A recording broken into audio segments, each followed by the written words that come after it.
But other than that, everything's doing fine. Now, in case you don't know, I'm Milo. I'm the most lied about man in the world, the most censored man in the world. I've been called many disgusting things in my life, but never heterosexual. I'm just kidding. I love straight people, I love straight pride, and it is great to be straight. Thank you for having me. It's been wonderful.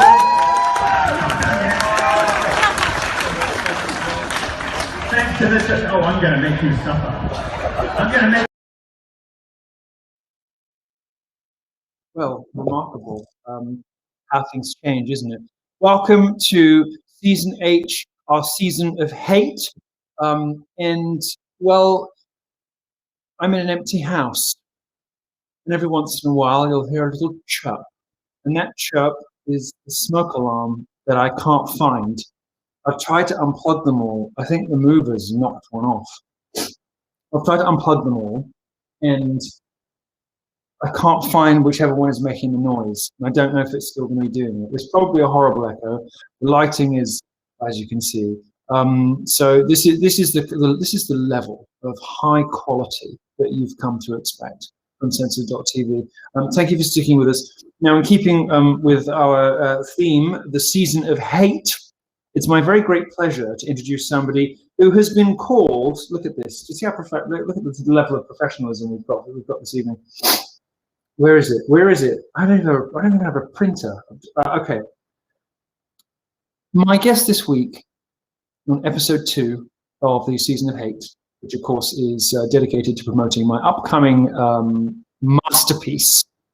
It will be. It already is.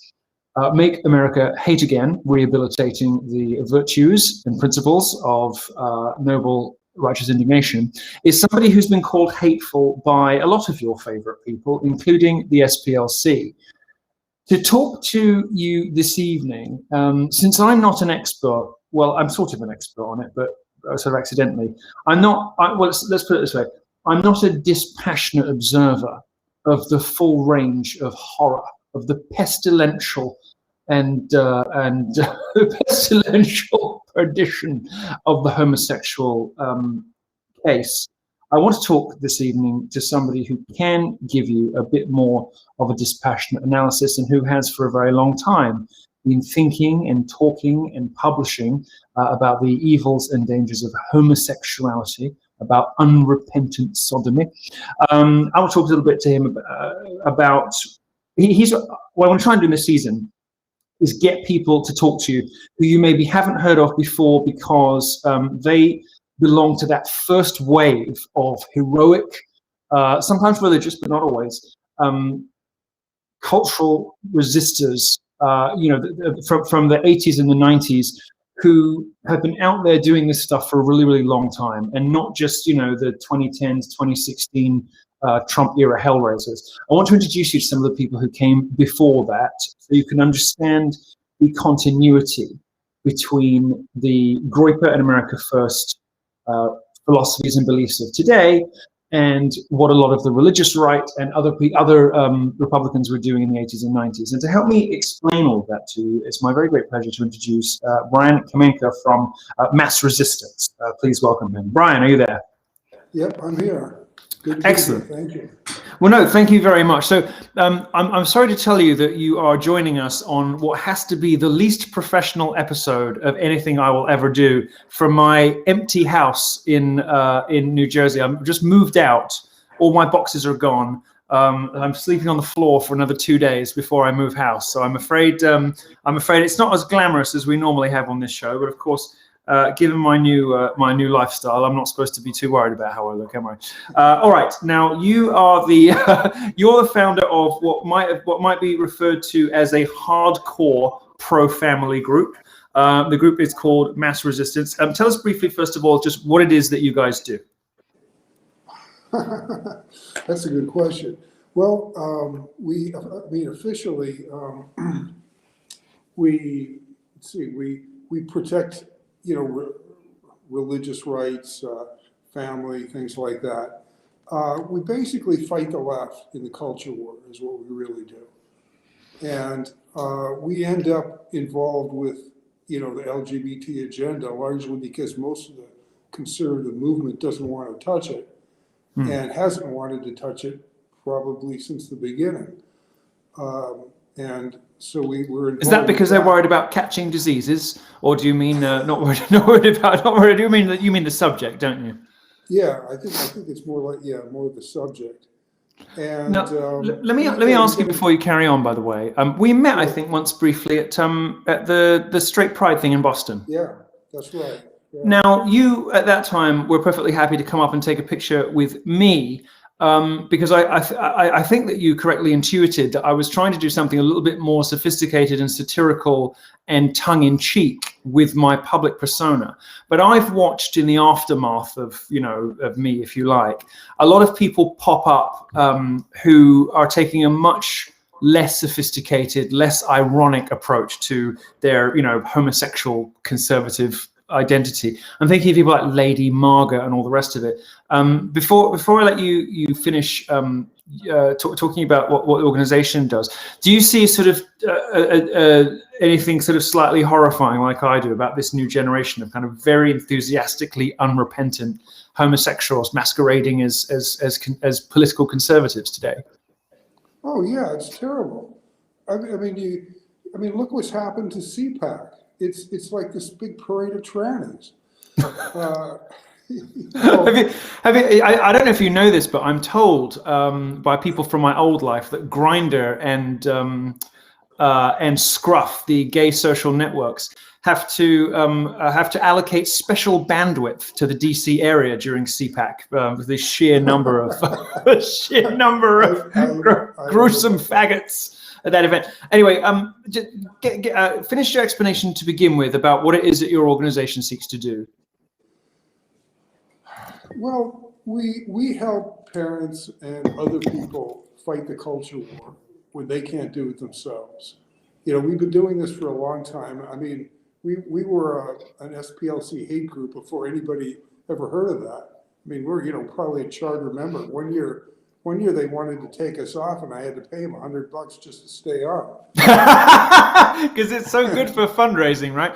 I believe I'm right that you've been listed on the Hate Watch blog alone 26 times, which is a great accolade for anybody. Yeah. And so, parents and others see things happening in their schools, they see things happening in their communities, and it's really difficult to fight the left on many of these issues. And so we help them. We've been doing this, as I said, a long time, since the early 90s. And the conservative movement is so terrible at fighting the left for a number of reasons. And we pretty much, do a lot of things that no other conservative group or most other conservative groups won't do. So we've been very effective in stopping a lot of stuff around the country. Talk to us a little bit about that.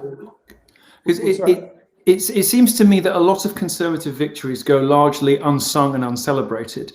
So talk to us about some of the moments you're most proud of in your activism work. So something that you stopped happening or something that you managed to bring about. What are some of your greatest hits?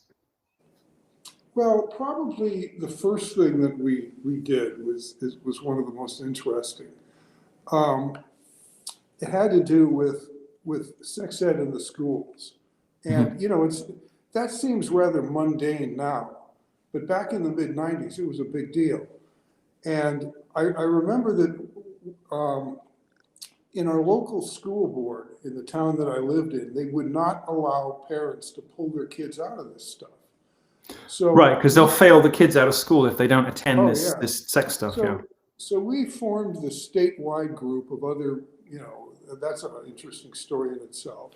And we brought this bill to the state legislature in Massachusetts on parental notification. It would require opt-out.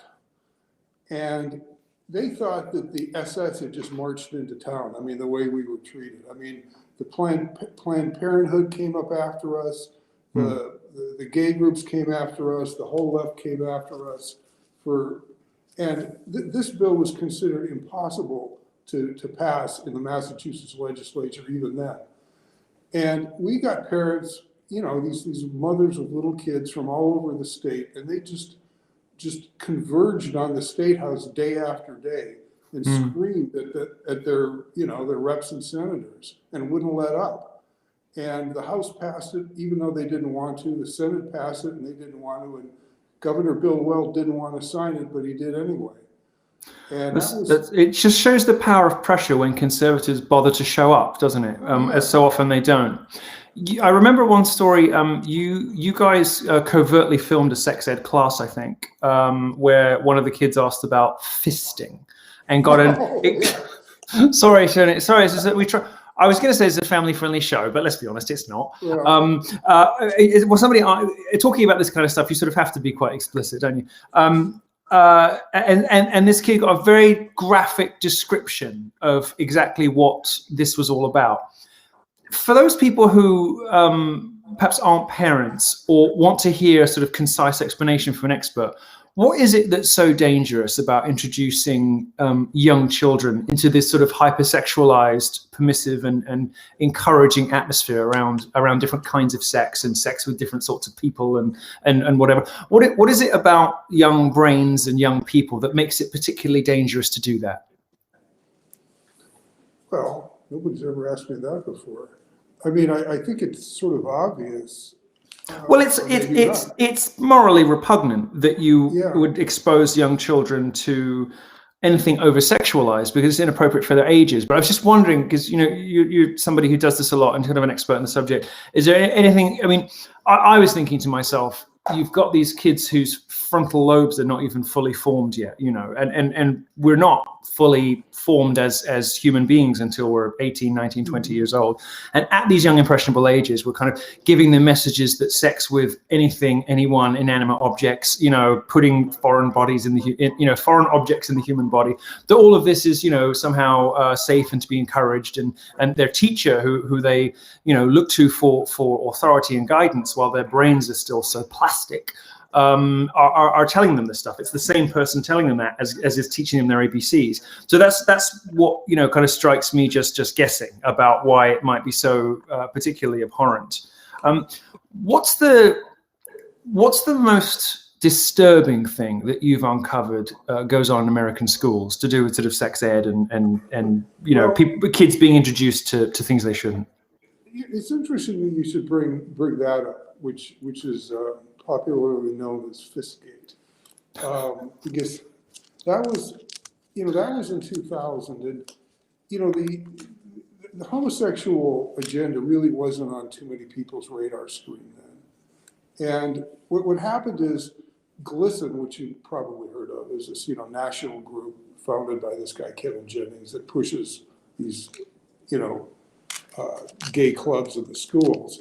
Had a regional conference in Boston, actually Tufts University in Somerville, and they, somebody from our, on our staff just decided to go there, and just as an afterthought decided to bring a tape recorder. And so he sits in this workshop where they had kids like 12, 13, 14 years old, and they were describing to them how to stick their hand in their anus, and whether if they were, whether if they were like, giving them oral sex, they should, spit or swallow, and all of these things like that. These are these young kids, and it was like an hour and a half of that, of one thing after another, after another, after another. It was like more bizarre than anything I could ever imagine. And the thing was, when we came back with it, the tapes were not of very good quality at all. I mean, the guy had this little tape recorder in his pocket, and it didn't really work too well. And we published the tapes. We handed them out to the State House. And the thing that really got me was they could have claimed that we'd faked it. Because the quality was so bad, it could have been anything. The quality was bad, but no, they admitted it. Yeah. Not only did they admit that they did it, but they admit that they had been doing it and that they plan to do it again in the future. Right. I mean, right. they were completely upfront. Shameless. This is what we do with kids. And Yeah. it was so egregious that we got on like Fox News. I mean, this became somewhat of a national story. I mean, I was on the Hannity show and O'Reilly, or all that stuff, whatever they had back then. And it became a huge thing, and people got fired and all of this stuff. And their reaction was to try to sue us. And I can't remember exactly what the grounds were, but this lawsuit lasted for years, and then they finally gave up. They couldn't really sue us. But the fact that they were proud of this, yes, and it was just so. I mean, it's hard to wrap your head around that, you know. Let me ask you a related question, just in terms of, you know, I've noticed that a lot of the most kind of shameless defenders of whether it's, you know, the over-sexualization of children, or you know, a lot of gay stuff that goes on, drag queen story hour, for instance, a lot of the people pushing this are not in fact gay men, or at least not only gay men, but enormous numbers of specifically like white liberal women seems to be a big problem. The kind of childless spinster school teacher category of white liberal women, who seem to me to be the kind of backbone of a lot of these movements, certainly in terms of numbers. They by far outweigh the number of gay men. I mean, obviously there's a big overlap between homosexuals and pedophiles, but the vast majority of gays are interested sexually in other adult men, and they're not particularly interested in spending their time around school children, and not that many of them do. The ones who do are the ones, obviously, that, you know, that need to be watched. But it seems to me that a lot of the people who are kind of like the foot soldiers of this over-sexualization of children, introducing children into this kind of stuff,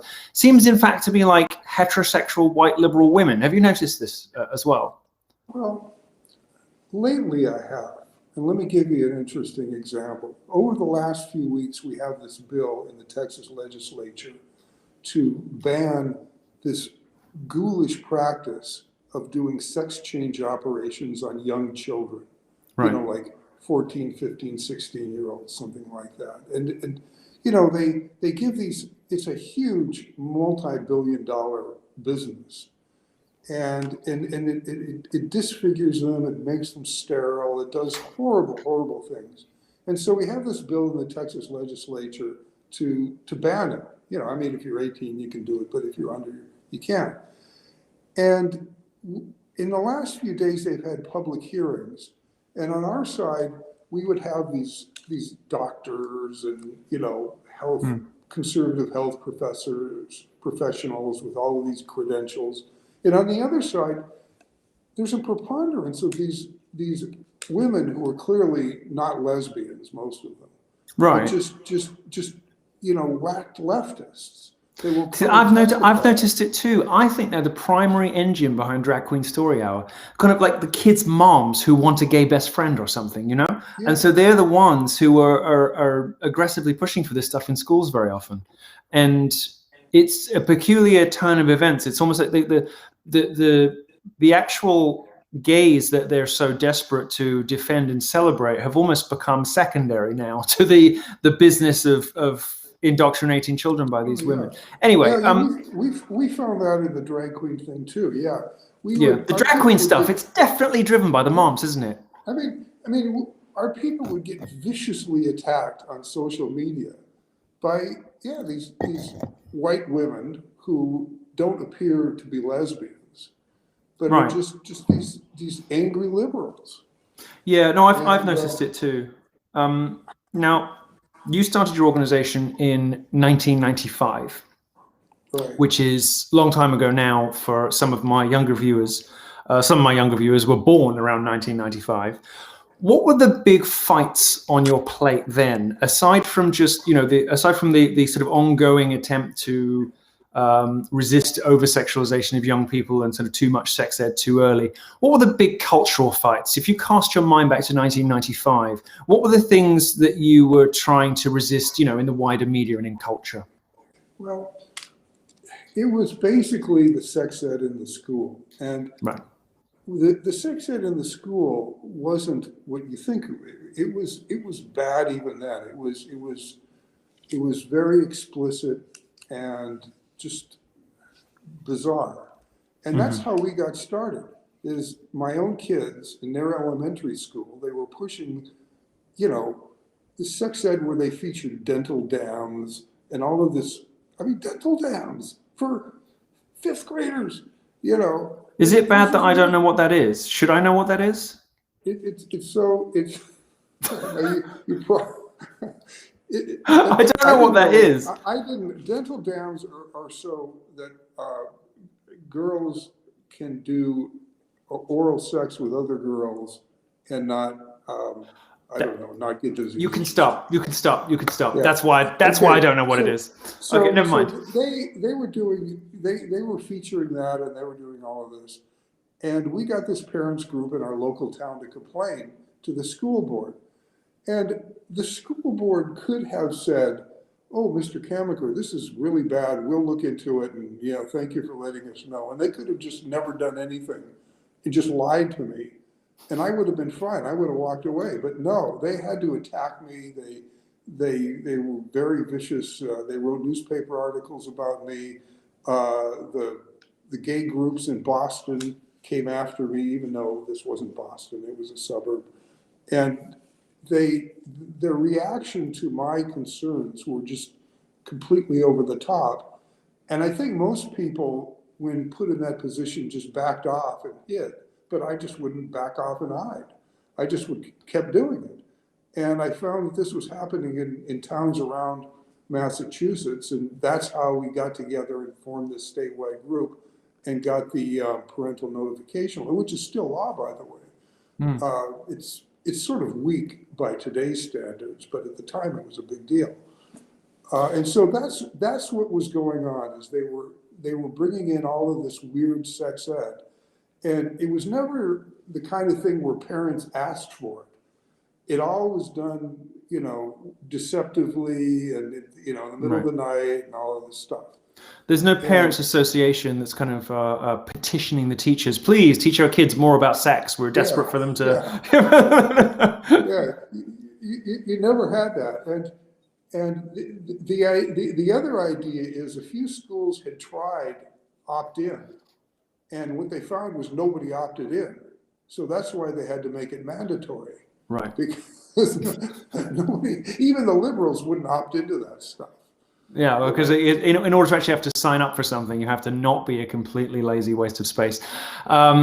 When you think about some of the fights more recently, I mean, now things have accelerated so far beyond what I'm sure even you imagined back in 1995. I mean, now you have a culture that actively celebrates all kinds of self-destructive behaviors, and even all the way down to chemical castration and invasive surgery, child abuse. Did you ever imagine when you were fighting, back in 1995, long before a lot of what we like to think of as, the last big culture war, way before that, guys like you were already out there doing this? Did you ever imagine that you would, and I hope you don't mind the way that I phrase this, I hope that you don't, because I don't mean anything personal by it, but did you ever imagine that you'd fail so hard and that culture would so overwhelm that you're a small band of valiant warriors that you would live to see the day when parents were taking their kids in to be chemically castrated and then physically castrated, and that it would be celebrated on the front cover of Time magazine? Did you ever think you'd see that? No. I mean, it's funny because today I was sort of thinking about that, and if somebody had said to me back when we started this in 1993 that this is what I would be doing now, I wouldn't have thought that they were wrong. I would have thought they'd lost their mind for even asking to bring it up. Because it is so, in the context of the history of anything, it isn't just odd. It's lunatic. It's off the charts. Nobody could imagine this. I think you're right about that. Now, these days, among some of the boisterous young right-wing subcultures, unfortunately, a lot of them have a bit of a woman problem and a bit of a Jew problem, and they tend to kind of throw, everything that they don't like about life, the universe, and everything at the feet of women and sometimes at Jews. But back in the 90s, you had a slightly more defensible and probably more accurate target, which was homosexuals. And you yourself were very responsible for a lot of controversial public statements about how gays were, for instance, taking over the three-letter agencies, the FBI, the CIA. You are responsible for a lot of public statements where you basically said there was this kind of infiltration of homosexuals in government, in culture, in America more generally. What were some of the early signs? What did you notice first was happening to government agencies, to newspapers, to universities when you say this first began to happen? What were the characteristic signs? Because these days it's difficult to imagine an institution that is not just so demented and corrupt and poisoned that we can't even point to individual things individual characteristics, because they're just rotten inside and out. But when it was first starting to happen, what were some of the signs of that? Well, I mean, it's interesting. I think, yeah, the SPLC still has all of these quotes that I was reading them with great pleasure this afternoon. Yes. Sometimes I said them and sometimes I didn't say them. But I mean, I never said at all. But all the ones they have there, whether you said them or you didn't say them, I was applauding along with them all anyway. So I mean, to my mind, I didn't read anything you shouldn't take credit for. So. Oh, okay. Well, I mean. They do have, but anyway, getting to that, where we came upon that is we would see articles in the paper that described the stuff, and we would simply comment on the articles. And they would sort of turn that around like I had dreamed this up, that gays are taking over the FBI, when all we were doing was commenting on an article that the FBI was having Gay Pride Day. Yeah, they quite often do this, don't they? They'll publish something and then you'll react to it, and then they'll call you a conspiracy theorist or an obsessive for noticing the fact in the first place. Right. When you're like, well, I read it in the New York Times. I mean, Yeah, I know. So most of all, as I said, most of all of that stuff would come from us commenting on something that was published in the fairly mainstream press. Right. Because I didn't have the wherewithal to actually go and search this stuff out. It was, they were proud of it even back then. And, so we would comment it on our on the website. And the left would go nuts. These days, LGBT, gay rights, and all the rest of it, it's all been completely subsumed into the trans agenda. Do you have a view on what the real ultimate end goal of all this is? Because there can't be that many trans people, that all these gay organizations actually care about this stuff. Surely there's no government agency that, whose leaders stay awake at night wondering about poor trans people not having access to surgeries or to whatever. What's your view? And this is, you can indulge yourself in speculative thinking here. That's perfectly fine. What's your view on what the real ultimate end goal is of this stuff? Because clearly it's not really about people who think that they were born with the wrong brains in the wrong body. There's something else that's going on. There's something else they're trying to accomplish by saturating culture and saturating public institutions with all of this political propaganda. What is your view on what's really going on behind the scenes? Well, we've actually thought about that a lot over the years. And what I've concluded is there is no end goal. There is always something more and something more and something more. And just when you think they've reached as bad, as whacked as it can get, and every now and then you think, no, it can't get any worse. It does. And I don't think they have an end goal. I think it's just whatever comes into their mind next. Do you think that as a conservative, perhaps as a God-fearing man and as a decent person, you lack the kind of demonic imagination to anticipate their next moves? Maybe. I mean, it could be, they haven't really done BDSM as well as they could. Maybe well, they haven't really done pedophilia yet. I mean, it's a constant undercurrent of everything, but it's not. I mean, it hasn't been, on the front cover of the magazines yet, and it's obviously coming. It's quite clearly coming because they've done all this before. They did it in the 70s. They tried it again in the 90s and got beaten back. But they've done all this in the 60s and 70s, the sexual revolution. They tried to do all this already. So it's obviously going to come back around again. So there are new depths they can plumb.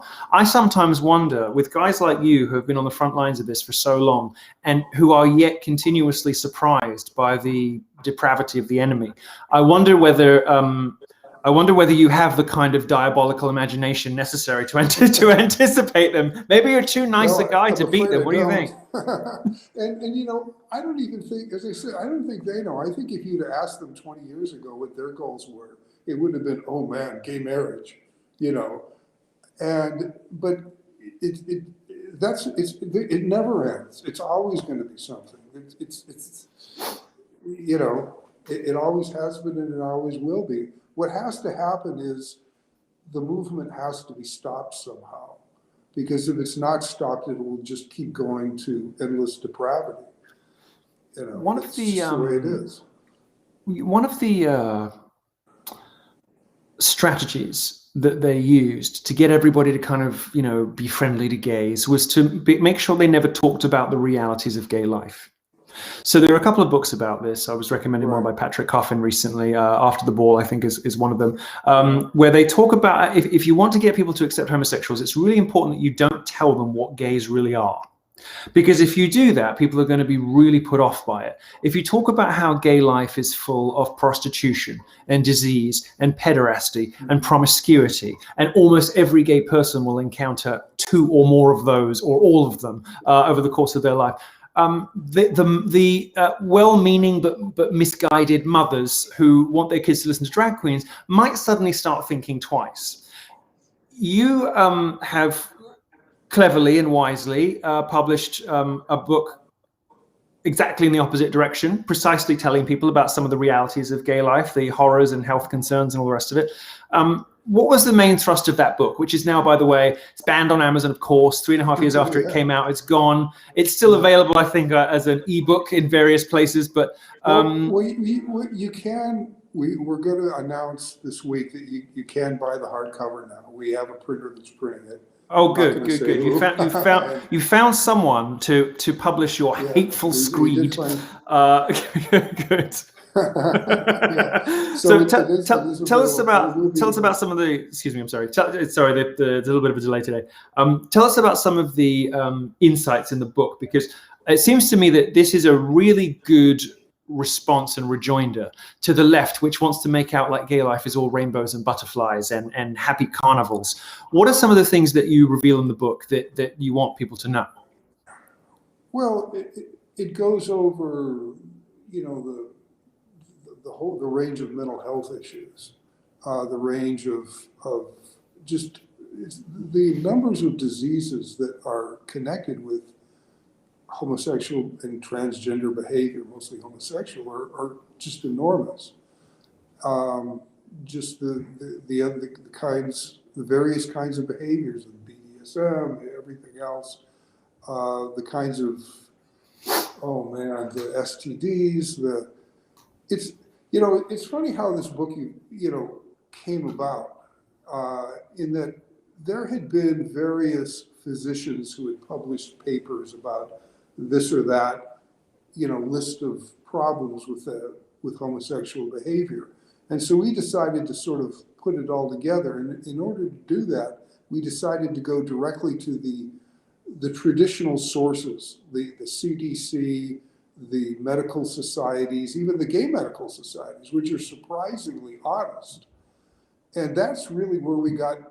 Well, they sort of have to be to raise money. They want to create, the mythology of epidemics so that they can raise money. But they end up accidentally admitting things like 50% of all black gay men in America will get HIV. And when you hear that outside of their fundraising presentations, you think, what? It's just sort of astonishing. And it's just there's just an enormous amount of material.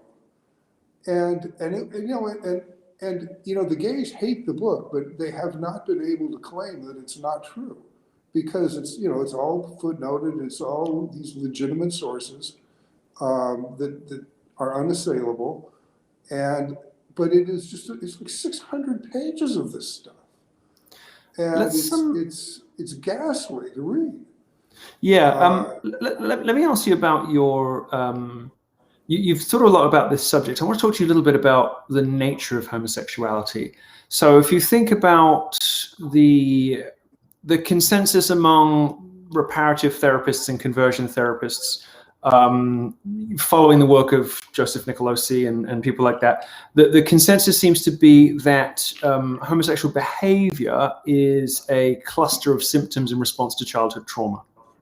And that therefore, there are ways out of it with therapy and all the rest of it. What's your view on the etiology of homosexuality? What's your opinion on where it comes from, and consequently how you might be able, with your children, to help avoid it developing? Well, I'm not a medical professional, so I only get what I read and what I talk to medical professionals from. Right, but you've read a lot more of this than I have, so give us a sense of what you're. I've talked to a lot of gays. Every gay person that I've ever talked to at length, there has been something tragic that happened to them,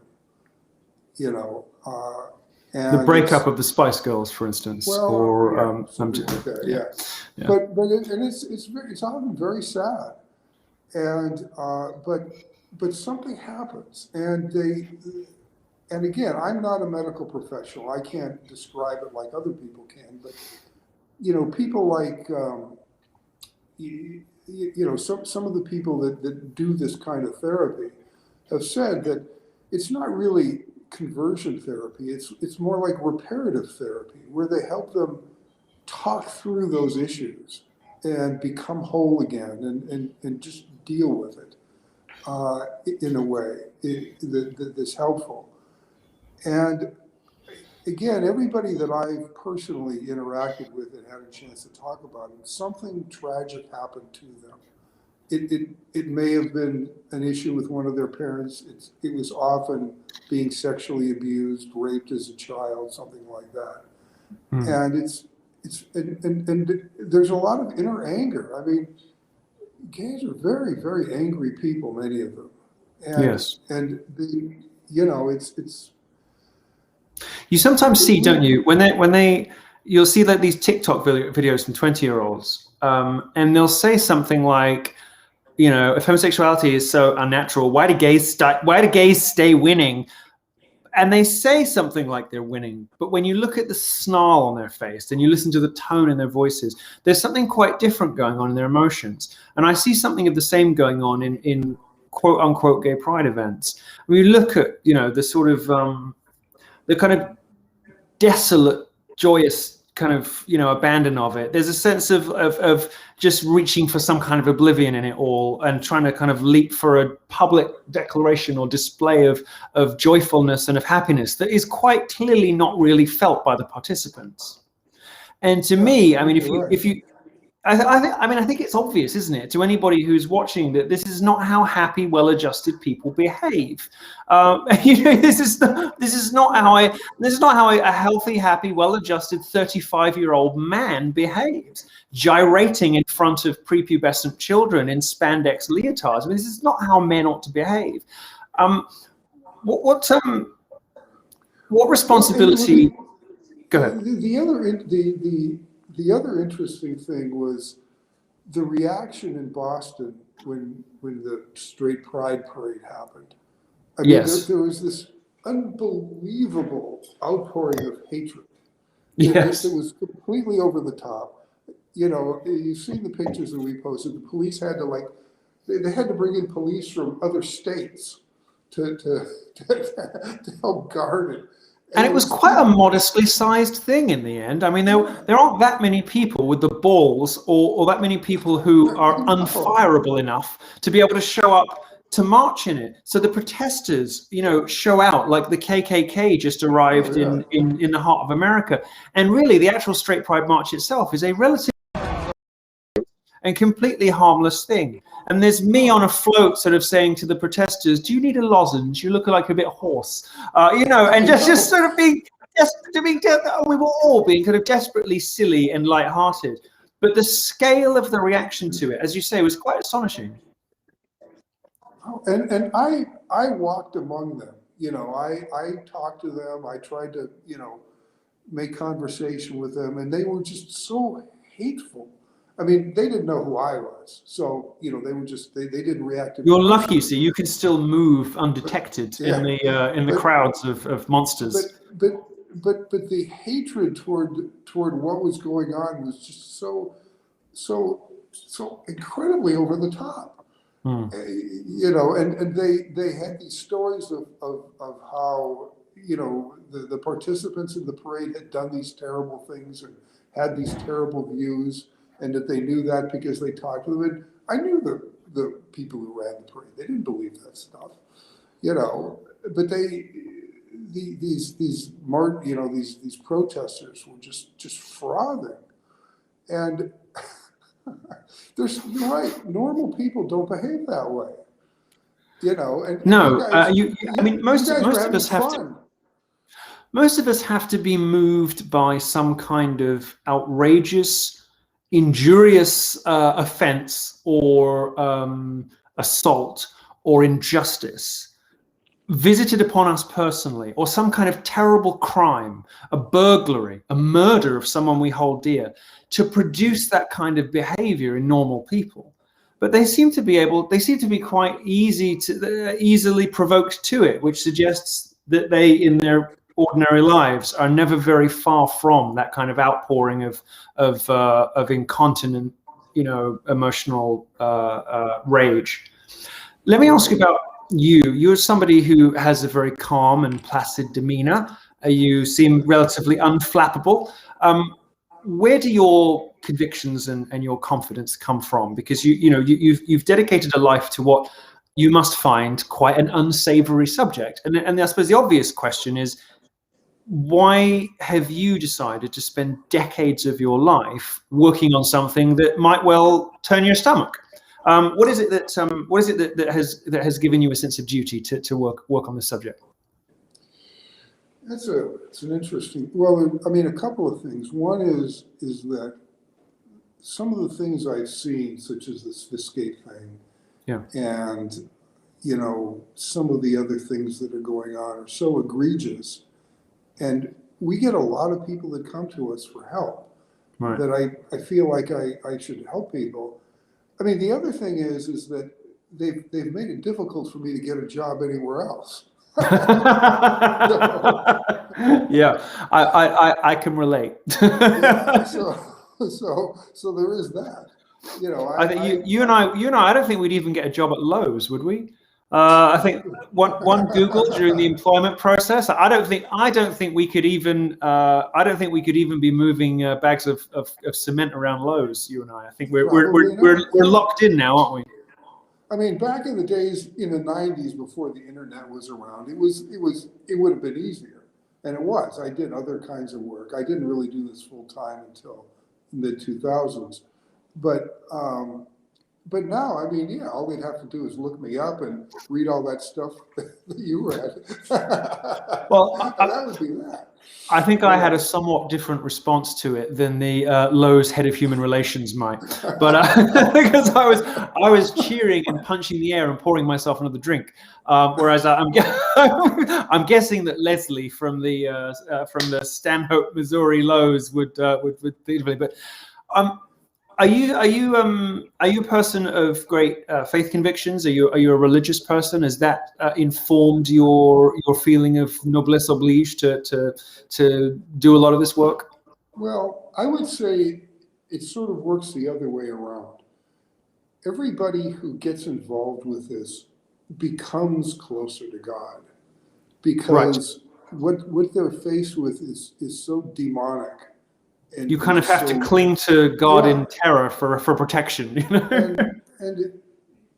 was this sort of run-of-the-mill Jew, and I became Orthodox by being involved with this, because, as I said, you have to turn somewhere when you're faced with just this just demonic stuff. And that's what we find with pretty much everybody that gets involved with it.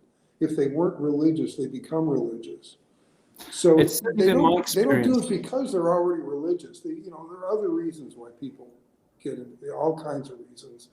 Some people have had personal issues in their lives. I mean, with me, it was the things that I told you. It was basically by being attacked when I tried to, deal with it in the beginning, and I just wouldn't give up, and one thing led to another. And I think because I don't have a personal connection to the subject, I'm able to be more dispassionate about it.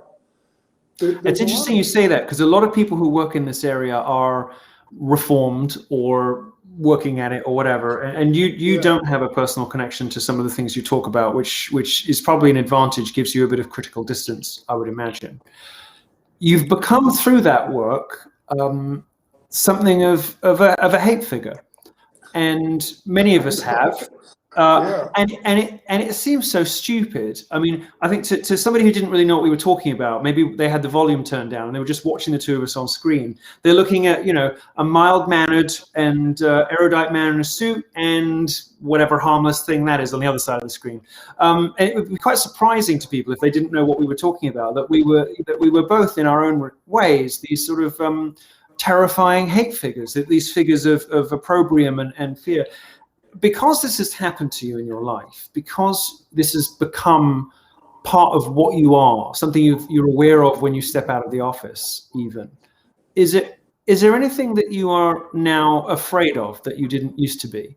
Is there anything that you've come to fear that you perhaps wouldn't have as a private citizen? Or has it, on the contrary, made you kind of more rugged and fearless about everything? Have you become, because I know some conservative activists become almost reckless, almost like they want to get into trouble.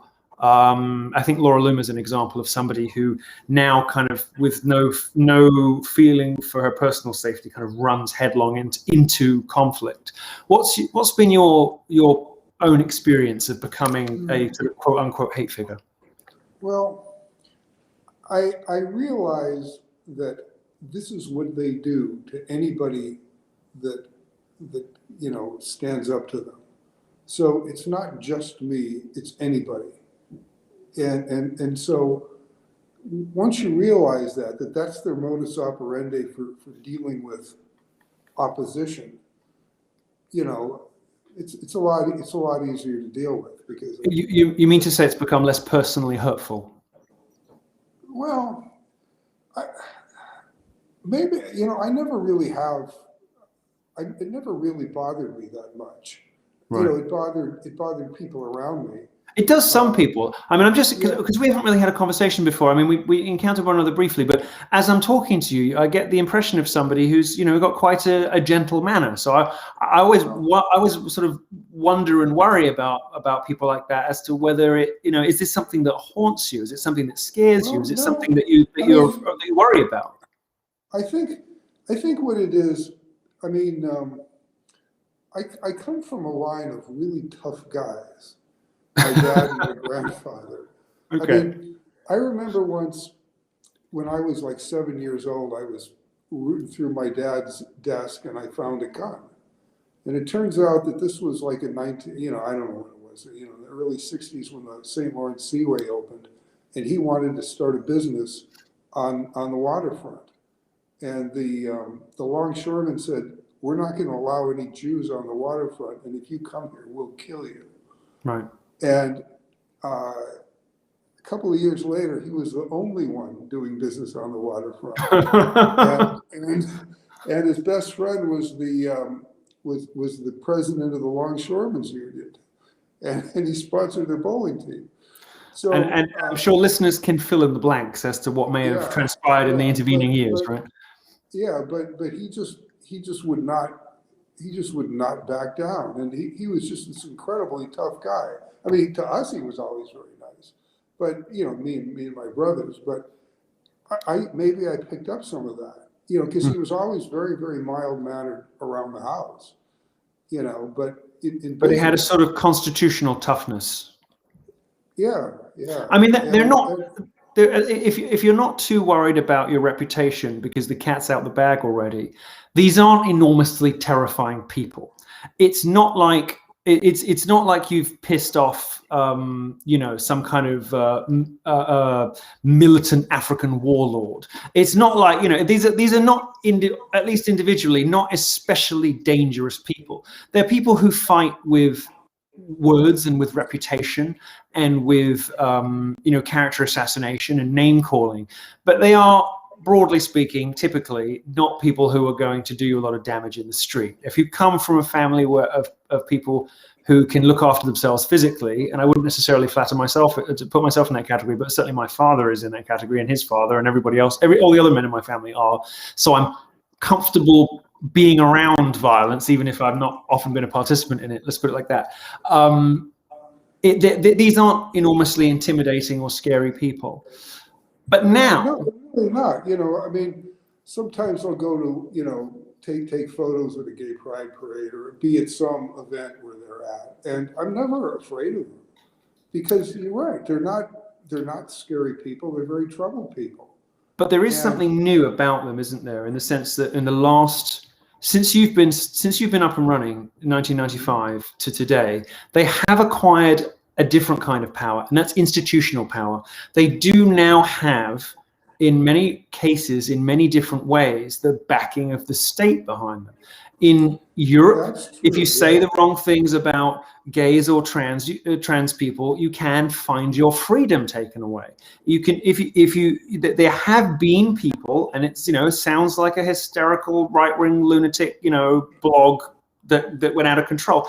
But there have been people in Europe who have been incarcerated for saying disobliging things about transsexuals on Twitter. It's happened in the UK more than once. And there is also in the US now a sense of institutional power behind some of these things. So if you find yourself on the wrong side of that line, all of the vindictive, petty, sore loser powers of the permanent administrative class can be leveraged against you. I'm put in mind of what some of the consequences for that might be. Today, when I read that Roger Stone has been sued by the government for allegedly $2 million in unpaid taxes. They're the definition of a sore loser. They couldn't get him on one set of lies, so they've concocted something else. And they're just going to keep coming and keep coming and keep coming until the poor man is dead. And that's the fear, isn't it, now? Because although they may not individually be dangerous, they do now have institutional backing behind them. So I suppose what I want to ask is, do you have any fears, any worries about your ability to continue doing this work? Because surely there's going to come a point in the next 10 years where they just say, you can't do that kind of stuff anymore. It's illegal. You're out of business. Are you worried about that happening? The day seems to be coming when they're just going to say the kinds of advocacy you do, what you call pro-family, we call extremist hate. You're done. Are you worried about that? Well, see, I look at it differently. I think that we're going to win this battle. It doesn't look like that now, but I think we will. I think it's all a house of cards. I think that the only way they're able to do what they do is because they have an enormous amount of money and they have this enormous amount of, influence or power or what have you. But it's all a house of cards. It's not real. Just like the Soviet Union wasn't real and Nazi Germany wasn't real. And I don't know, I'm old enough, I guess, to remember segregation in the South. It wasn't real. It was all held up by artificial means. You're talking about the preference cascade, aren't you, in sociology, where everybody's kind of primed to just flip the other way, and it just takes something to happen, and everybody just kind of goes, okay, well, that was fun, we'll stop now. Like the fall of the Soviet Union, it happens almost, in 48 hours. I haven't studied that stuff, so, I don't really know about that, but my gut feeling is that, it's a house of cards, and enough people standing up to it will make it all topple down. And then it'll topple down faster than we all think it will. So I don't think that in 10 years this is going to happen. I think in 10 years we're going to beat them. Now, Well, my you say audience will be that happy to the- hear that kind of optimism because they don't hear it a lot from me. So thanks. well, if you say that to the average conservative donor, you know, he'll think that we're out of our minds. Right, Because I this would is a think club so. with conservatism, yeah. Yeah. But Let me ask you something it's else. a whole- yeah. If that's the case, and all it takes is enough people to stand up and say, enough, we're not doing this anymore, what's your message then to the boisterous young 20-something America First groypers, to the moms? I've always found the mothers of boys are one of the more reliable groups of people who can be trusted to see common sense fairly quickly. What's your message to concerned Americans of all ages on precisely how to resist? And I'm speaking about practical steps, because if you think that this is a Potemkin village or whatever your metaphor was, House of Cards, and it could quite easily be toppled, what are the practical ways in which that can be accomplished for citizens? I mean, sometimes the strategies are a little involved and complicated. And our side isn't like the left. The left eats and breathes community organizing and strategies, and our side doesn't. Right. But when we do, you know, I mean, and it's not the kind of thing you can, you know, necessarily write in the back of an envelope all the time. You can be amazingly successful. I mean, we have had successes around the country that are, I mean, unbelievably, unbelievably incredible. You know, we've stopped things in the California legislature that had already passed both houses and needed one quick vote, and we stopped the whole thing cold by getting enough people to do the right things. I mean, we've stopped stuff, you know, two-thirds of the stuff that we do, we don't write about on our website, mainly because we just don't have the time. But it's surprisingly easy to do this. It's not just saying, okay, everybody stand up. I mean, you have to use strategies, you have to be smart. You know, the left are a bunch of idiots. You know, as you said, many of them were a bunch of these stupid white women that have their own mental health problems anyway, and they go around, you know, scaring everybody and intimidating everybody, but they can be scared and intimidated easily. Yes. You know, if you do the right thing.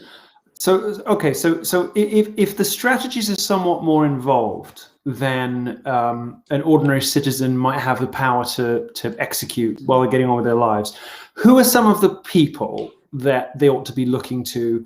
Where are some of the places they should go for more information? What are the kinds of organizations they should support? In addition to obviously to you and to the stuff you do, well, who's your, because I always like to try to get a sense from my guests of who their allies are, who they feel are the other people moving in the right direction. Because a lot of, as you say, right-leaning people, especially just sort of ordinary citizens, don't typically feel that as though they are connected to all these networks the left has. They're not on the mailing lists for the petitions for whatever. And they sometimes have almost no idea where to go, where to begin. So give us a sense of who the good guys are in your corner of the universe. Well, I mean, basically, I think that most of the people in, you know, as far as good guys, are decent people on our side. But I think most of the people on our side are not very competent at fighting this. Right. I mean, as I'm sure you've observed, I mean, the conservative movement is mostly a giant fundraising operation. And yes, and almost completely useless at all of its stated objectives. Yeah, and basically a giant fundraising scam. And it's a giant echo chamber. I mean, the last thing anybody wants to do is actually roll up their sleeves and fight the left. And when they do it, they want to do it in a nice, polite way that won't upset their donors. Yes.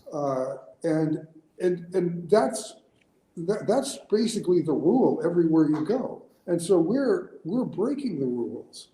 And we have friends, you know, in these little groups here, there, and everywhere. But it's hard to just say who can you go to, right, because nobody gets it. And you know, and the other problem is the left you know, left-wing millionaires and billionaires, they give them the jet fuel they need. There's no millionaires and billionaires on our side that give us anything. All of the money for anything useful comes from just medium donors that give $100 here and there. You know, I'll bet you couldn't name a conservative millionaire that's ever supported anything useful ever.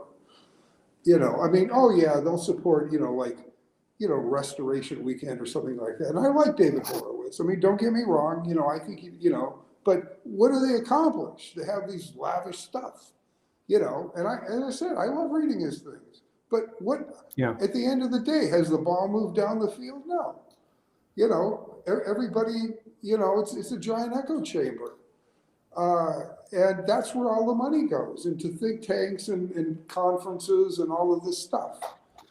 Well, as a David Horowitz devotee and intimate, I have to just I'm obliged to defend him slightly, to say that I think if donors want to spend their own money to hang out with each other, to figure out amongst themselves who they're going to support for the coming year, that doesn't strike me as a terrible thing to do. It's probably quite a good use of one weekend in the year. But if that's all that anyone's doing, then obviously that's insane. And there is a lot, and there is a lot, far too much of that does go on. That's true.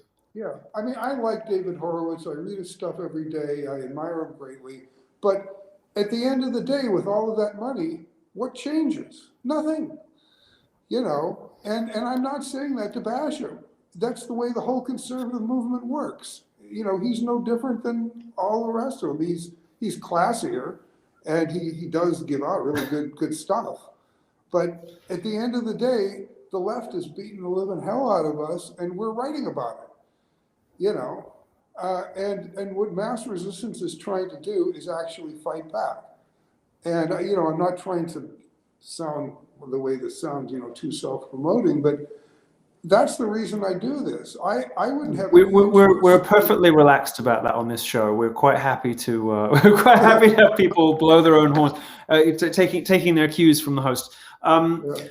Let's okay. So if it's tough to endorse specific people on the right, are there actions in people's daily lives that they can take to effect meaningful resistance in this way? Are there, for instance, with parents, what do you advise parents to do with their schools? I mean, if people are going to do anything, it's just tell the truth in every single instance, because the left lives and breathes lies. And they, you know, it's like being in a communist country. They want us to live and breathe their lies. And, you know, political correctness is basically lies. You know, that's why it's political correctness. Otherwise, it would be just fact.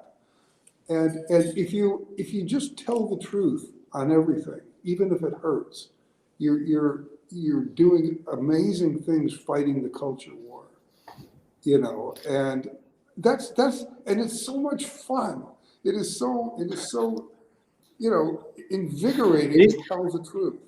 It's a lot more fun, as you and I can both attest, being out on the street doing things and taking action rather than complaining about our peers' lack of action. It's a lot more fun to be out doing things. So I certainly agree with that. I want to kind of start to draw to a close I want to read you a quote of yours, which I agree with very strongly and heartily, and just talk briefly about it before we wrap up. Now, I've got here a quote from you. It says, "The natural way people react to homosexuality, outside of all the diversity training, is a certain amount of revulsion.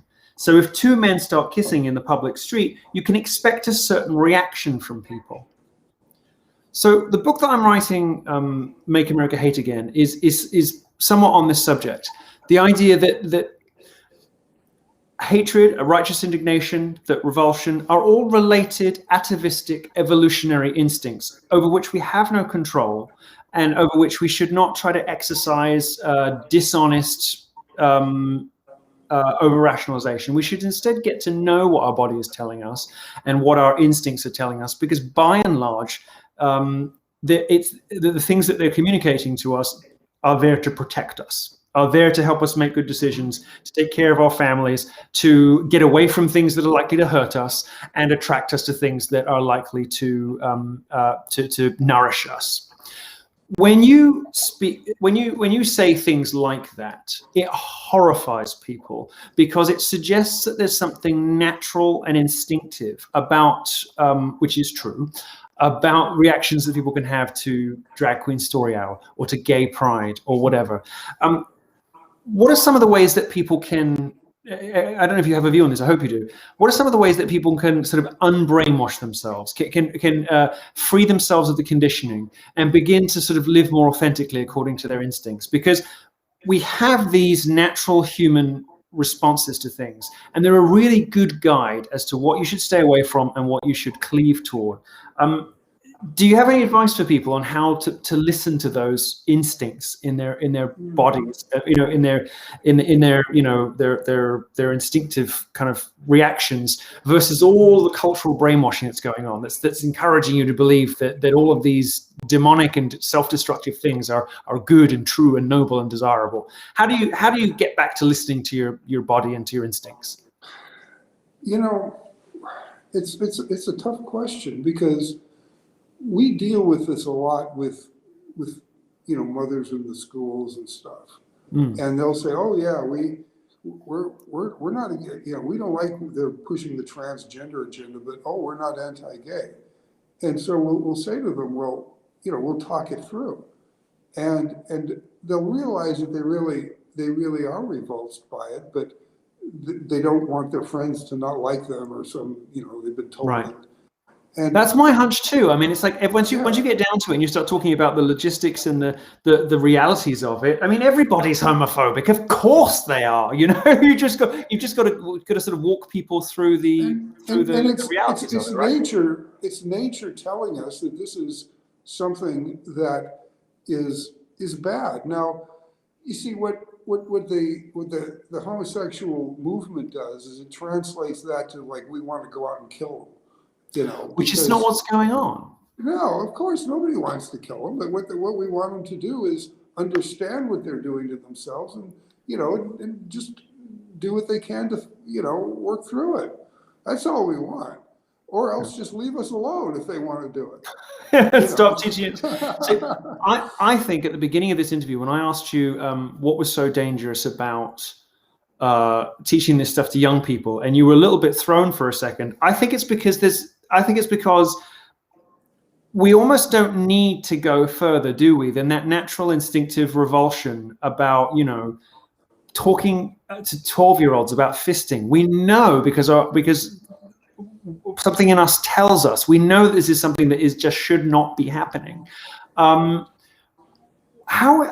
suppose the last question, you've fought these people for decades. How do you, beyond the mothers who you can kind of talk around, how do you reach, if you can, the ideologues? How do you reach the teachers themselves who are so enthusiastic about telling 12-year-olds about anal sex? Is there anything you can do to break through to them, or are they lost causes? Do we need to just round them up? Well, you can't break through to them. Right. They're like, it's like dealing with any liberals. You can't really break through to liberals. What you have to do is just make it so that they can't do whatever bad things they're doing and have them affect you. Right. And but you can't break through to these people. You've just got to set things so that they can't do what they're doing. It's like, okay, you may feel any way you want, but you're not doing this in the public schools, or else you're going to be out of here. I think you're right about that. I think there was a time, even as recently as 2015-16, where we thought, come on, let's get the feminists on campus to debate. Let's call them out for all the rest of it.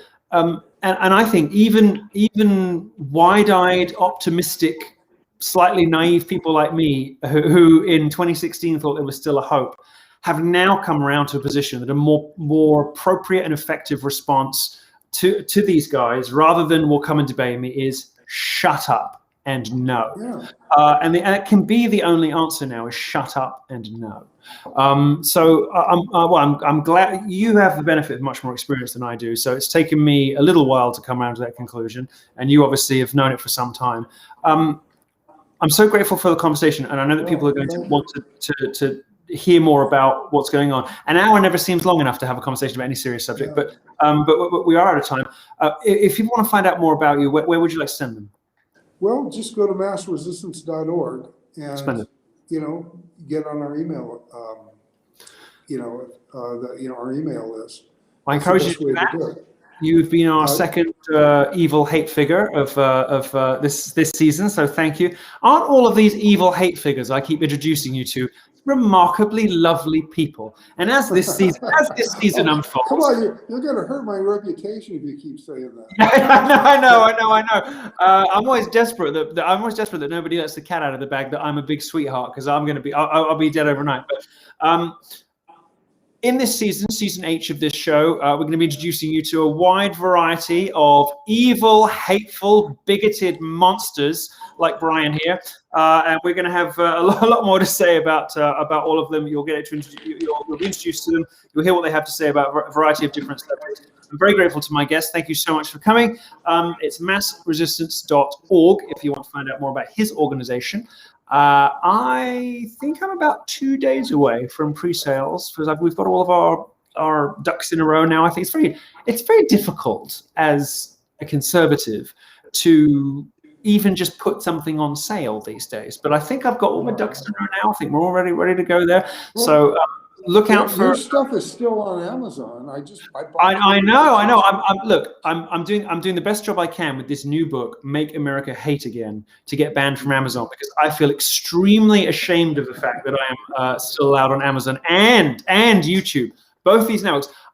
It's very difficult for me to hold my head up in polite society. Conservative. Look, I'm showing up to conferences saying, "Oh, the most banned man in the world." No, you're not. So I'm starting to get overtaken by other people. You know, like I was patient zero of Twitter, patient zero of this, all this.